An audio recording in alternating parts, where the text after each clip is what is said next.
It was a quiet night, the kind where even the air felt like it was holding its breath. The city had long gone to sleep, and the roads lay empty, stretched out like black ribbons under the pale silver moon. A lone car rolled down the highway, its headlights cutting through the darkness ahead. Behind the wheel sat a young man named Rishi, who had just left his cousin's home after a long evening of laughter, movies, and late-night snacks. Time had slipped away faster than expected, and by the time he realized how late it was, the clock had already passed 2:30 a.m. Rishi wasn't afraid of the night. In fact, he had always liked driving at odd hours. There was something peaceful about it. No honking, no traffic, no distractions. Just the hum of the engine, the cool wind rushing through the open window, and the soft music playing on the radio. As the city lights faded behind him, he found himself surrounded by fields, forests, and long stretches of road with nothing but shadows for company. The highway was known for being quiet, especially after midnight. The only light came from the moon above and the occasional flicker of dying street lamps. Everything else was wrapped in silence. As Rishi drove on, his mind wandered, thinking about random things. His job, the movie they had watched, what he would eat when he got home. There was something strangely calming about being the only one on the road. But that calm started to crack when he noticed something odd in the rearview mirror. Far behind him, almost hidden in the shadows, was a car. At first, it didn't seem like anything unusual. Another traveler, perhaps. But as Rishi looked closer, a strange chill passed through him. The car had no headlights on, no front lights, no rear lights, nothing. It was moving, though, slowly, steadily, keeping pace from a distance, as if following him without wanting to be seen. He frowned, confused. Who would drive like that in the middle of the night with no lights on? It wasn't just dangerous, it was nearly invisible. Rishi kept glancing back, hoping the car would turn off or fade away. But it didn't. It just stayed there, shadow-like, its outline faintly visible only because of the moonlight reflecting off its windshield. He sped up a little, hoping to shake it. The engine responded with a soft growl as the speedometer climbed. Still, the dark vehicle behind him held its place, neither gaining nor falling behind, just following. Every few minutes he would look back. Sometimes the car seemed closer, sometimes it felt like it had dropped back. But no matter what, it was there, watching, waiting, moving like a silent ghost in the night. Then, without any warning, it disappeared. One moment it was there, and the next, gone. No turn, no stop, no flicker of movement. Rishi blinked, leaned, forward, and checked again. The road behind him stretched empty, endless, and silent. Not even a trace of headlights in the far distance. It was as if the car had melted into the night. He felt a strange tightness in his chest, a growing unease. His fingers gripped the steering wheel tighter. Every instinct inside him screamed that something wasn't right, but he told himself not to overthink it. Maybe it had turned down one of the tiny side roads that broke off into villages or fields. Maybe it had stopped and turned off the engine. Maybe he had just imagined it. But deep down, something didn't feel right. The air had changed. It felt heavier, colder. The kind of cold that didn't come from the wind, but from something deeper. Like it had settled into the bones of the night. Rishi reached over and turned the volume of the music up slightly, trying to distract himself. But the songs that once felt calming now felt distant, hollow. The notes seemed to echo strangely in the empty car. The road ahead was long and straight, with no other cars, no people, and no lights, except for the moon. He tried focusing on the drive, telling himself that he was almost halfway home, just a little more, and he would be back in his warm room, under a blanket, maybe sipping some tea. The idea comforted him for a while, but that feeling didn't last. Something had changed. In the air, a pressure, an invisible weight. The silence was no longer peaceful. It was loud, deafening. Like the night was holding its breath again, watching, waiting. Rishi rolled the window up and sat straighter, trying to shake off the feeling. The cold air had started to feel sharp against his skin. The steering wheel felt colder too, like it had been sitting in a freezer. His eyes scanned the mirrors again, just in case. But the road behind him was still empty, yet he couldn't stop the feeling that he wasn't truly alone. He tapped his fingers on the steering wheel. The tapping echoed strangely, like the sound was bouncing off more than just glass and metal. It was a small sound, but in that moment, it felt like it filled the entire space. He took a deep breath and laughed softly to himself, trying to lighten the mood. Just nerves. That's all. Maybe too many horror movies with his cousin earlier. But no matter how much he tried to reason with himself, that chill in his spine stayed. And that quiet, unsettling feeling, the one that told him something had been following him and was maybe still out there, watching him from the shadows, never really left. It was only the beginning of the night. And the road had more than just turns waiting ahead, much more. The long stretch of road twisted through the countryside, silent and still beneath the cold gaze of the moon. Trees lined both sides like silent watchers, their branches swaying gently in the wind, casting moving shadows across the asphalt.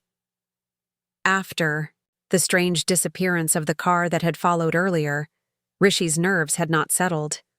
A strange weight hung in the air, as if the night itself was holding a secret too heavy to bear. The music from the car's speakers continued to play, but it no longer felt soothing. Each note seemed to drift into the void, swallowed by something unseen. The headlights pierced ahead, cutting through the darkness, revealing nothing but endless road. Then, without warning, something unusual appeared just ahead on the right-hand side. A flickering streetlight stood there, weak and old, struggling to stay alive as it blinked in and out.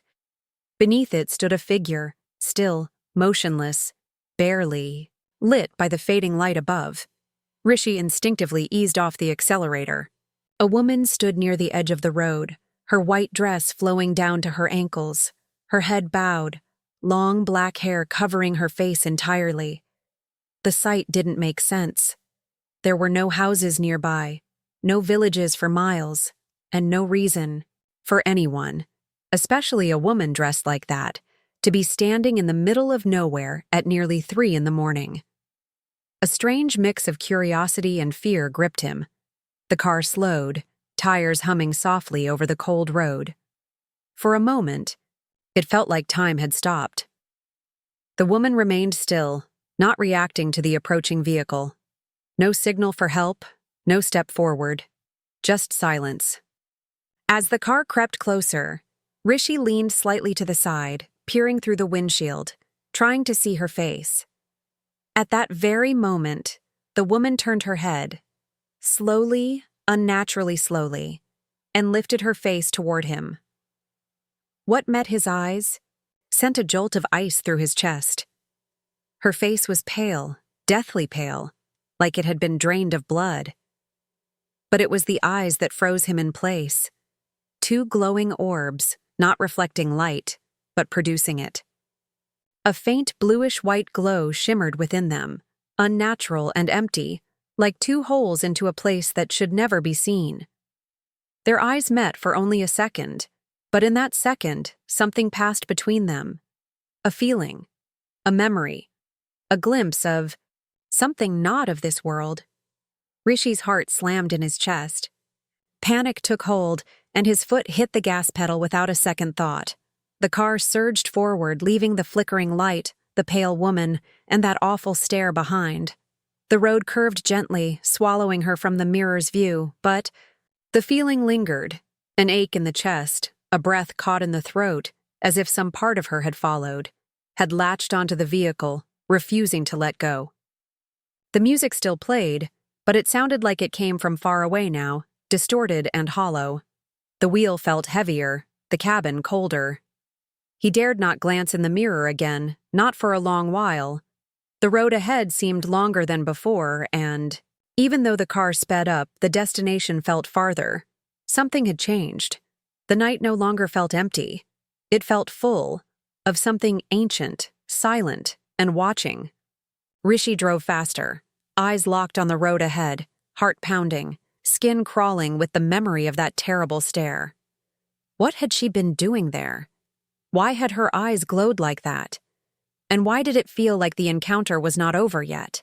Somewhere deep inside, a truth whispered, a truth he didn't want to believe.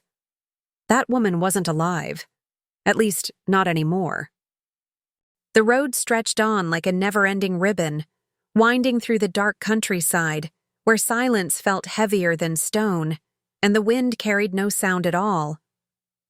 After the chilling encounter with the pale woman beneath the flickering streetlight, Rishi had not dared to slow down, his hands gripping the steering wheel tightly, his knuckles pale from the pressure. The car roared forward, tires spinning over the road as if trying to escape from a nightmare. Trees blurred past the windows like twisted sentinels, their long shadows reaching across the asphalt like fingers.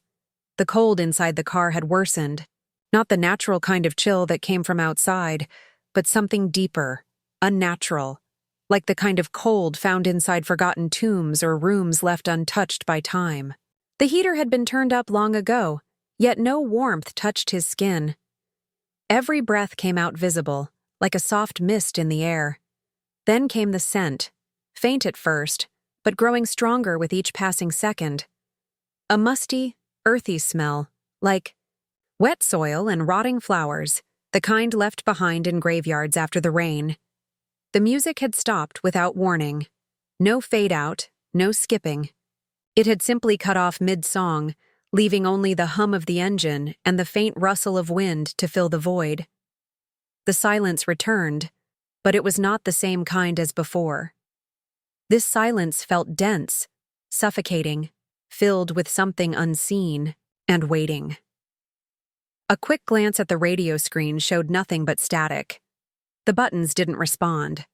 The display glitched, letters flickering, forming shapes that made no sense. A sense of dread crept into the chest like slow poison. The instinct to look to the side grew stronger, though every nerve screamed to resist. But the eyes, almost on their own, drifted toward the passenger seat, and everything inside collapsed. Sitting in the seat, where only moments ago there had been nothing, was a figure. The same woman. The same pale face drained of life, long black hair hanging in damp strands across her shoulders. Her head hung low, chin resting against her chest, as if she had been placed there gently, waiting. No sound had announced her arrival, no shift of the seat, no movement of the door. She had appeared silently, like a thought turned into flesh. The same white dress now appeared stained and tattered up close, with dark smudges along the hem. Her hands lay on her lap, fingers curled inward, nails dark and cracked. The glow in her eyes had dimmed, but the feeling had not. That pressure, that weight of something ancient and terrible, filled the car. Rishi's hands trembled on the wheel, heart racing with a panic that clawed from the inside. Every instinct begged to scream, to stop, to run. But there was nowhere to run, not on an endless road with no lights, no houses, no people, only shadows, and this passenger from some forgotten realm. For what felt like eternity, she didn't move. The car sped on, and she sat still, like a statue of sorrow, her presence filling the small space with a cold that sank into the bones. Then, slowly, her head lifted. Not quickly, not like in movies, with sudden jumps. This was worse, slow, deliberate, and filled with something cruel.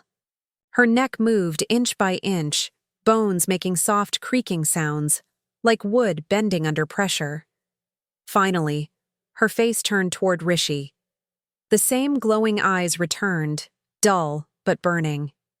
Her mouth began to open, slowly stretching wider than it should, revealing not teeth, but darkness. pure, endless blackness like staring into a tunnel that had no bottom. No scream came from her lips, yet a sound filled the air. A low hum, vibrating through the car, deeper than sound, more like a feeling inside the skull, shaking every thought loose. That sound grew louder, vibrating through the bones, making the windows tremble and the mirrors shake. Shadows danced on the dashboard, though no lights were around. Outside, the forest looked closer, darker, almost as if the trees had moved in, drawn to the presence within the vehicle.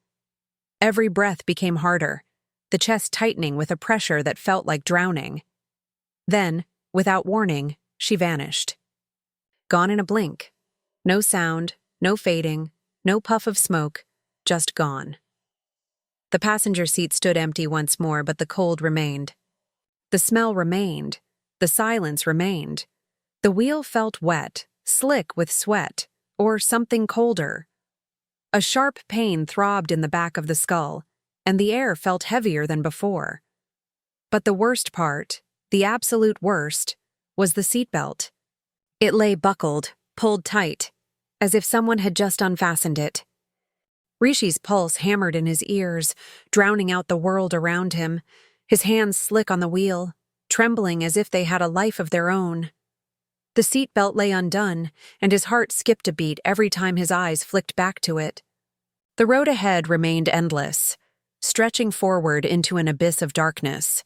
No signs, no familiar landmarks, nothing to break the suffocating monotony of night. The chill had deepened, settling into his bones like a second skin.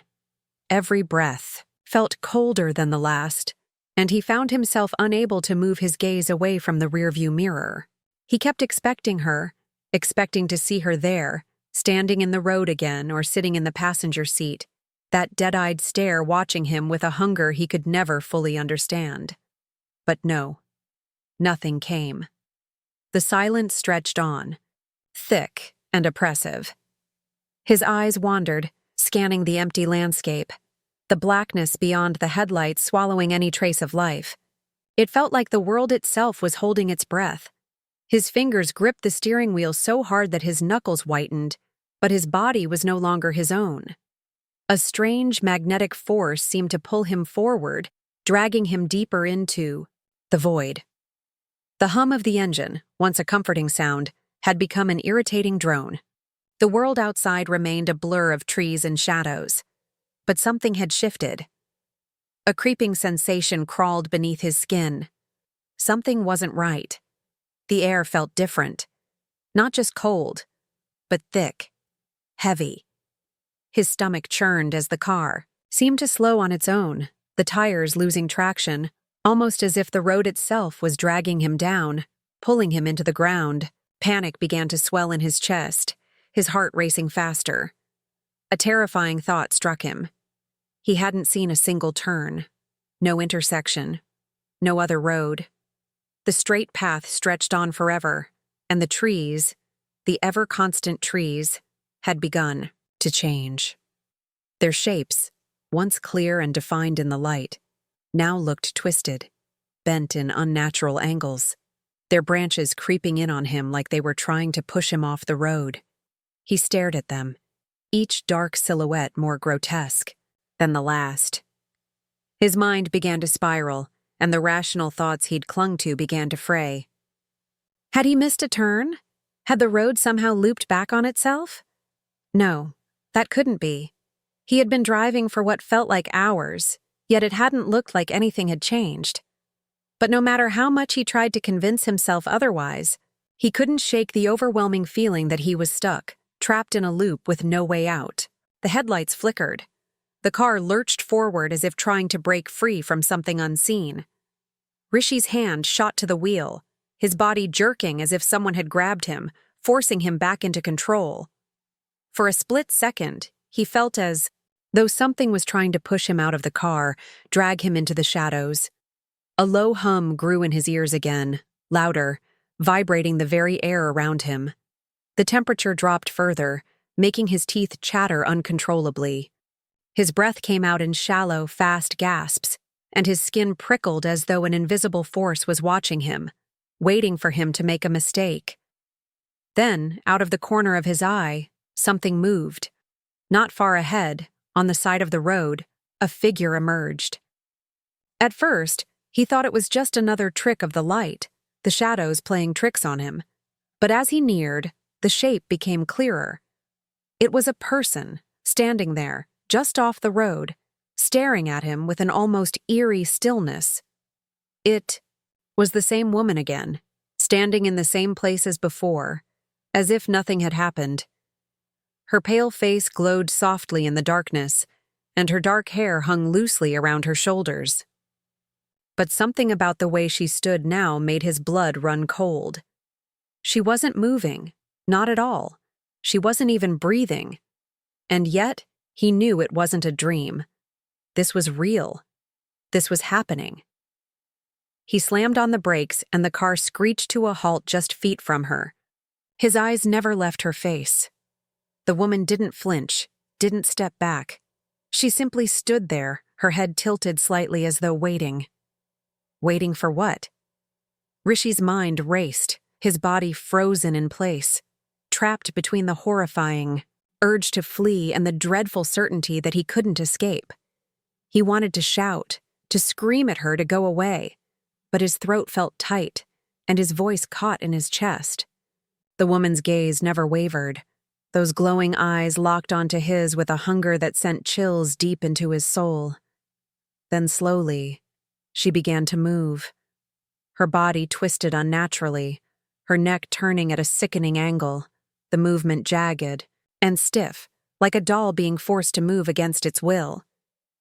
Rishi's heart raced as he tried to put the car in reverse, but the gearshift wouldn't budge.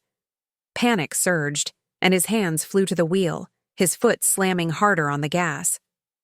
The car moved forward, but only a few inches. The woman stepped closer, her feet gliding silently over the asphalt, moving in slow, deliberate steps, never breaking her gaze. Her hand lifted, fingers curling as though reaching for him. And that's when he felt it. A sharp tug, pulling, at his chest, dragging him toward her, like a weight pulling him down into the abyss. He could feel the cold of her presence closing in, could sense her breath, though there was no sound, no wind. It was as though the very air was thick with her, choking him, suffocating him. He tried to scream, to force himself to move, but his body wouldn't respond. Every inch of him felt trapped, locked inside a nightmare. And then, with a final, deliberate motion, she reached out, her hand touching the glass of the window. For a moment, everything froze. The air was still. The world was still. And then, nothing. The car jolted violently, as if it had been struck by something unseen, and everything went black,